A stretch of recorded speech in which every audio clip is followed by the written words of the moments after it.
बहुत दिनों की बात है। एक गांव में दो पक्के दोस्त रामू और मनसुख रहा करते थे। एक दिन मनसुख के मन में विचार आया, क्यों न किसी शहर में जाकर कुछ धन कमाया जाए।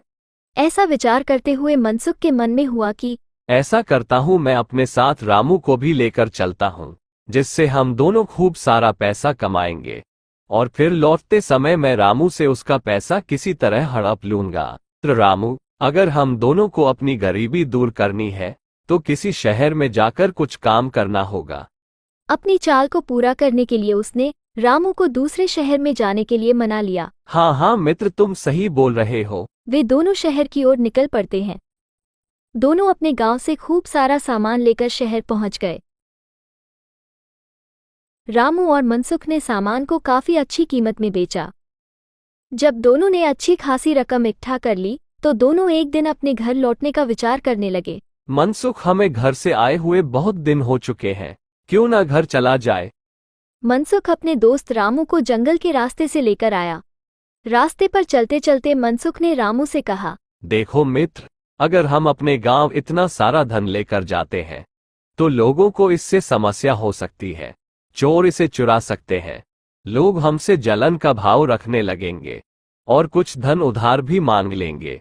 ऐसे में बेहतर होगा कि हम आधा धन इसी जंगल में छिपा देते हैं। रामू ने मनसुख की बातों पर यकीन करके धन को छुपाने के लिए हाँ कर दी। हाँ हाँ मित्र, तुम सही बोल रहे हो। मनसुख ने जंगल में एक पेड़ के नीचे जल्दी जल्दी गड्ढा खोदकर धन को छिपा दिया।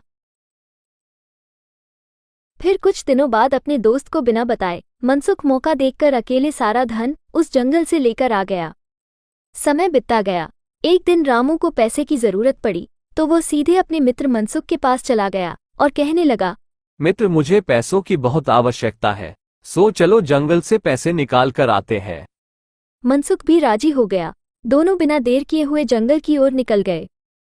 जैसे ही रामू ने गड्ढा खोदा तो वहां पैसा को नहीं देखकर चौंक गया। इतने में ही मनसुख ने शोर मचाना शुरू कर दिया और रामू पर चोरी का आरोप लगाया। रामू, तूने सारा धन हड़प लिया, चोर कहीं के। हो हल्ला होने के बाद मनसुख गांव के सरपंच के पास पहुंचा। सरपंच जी, इस रामू ने मेरा सारा पैसा ले लिया है।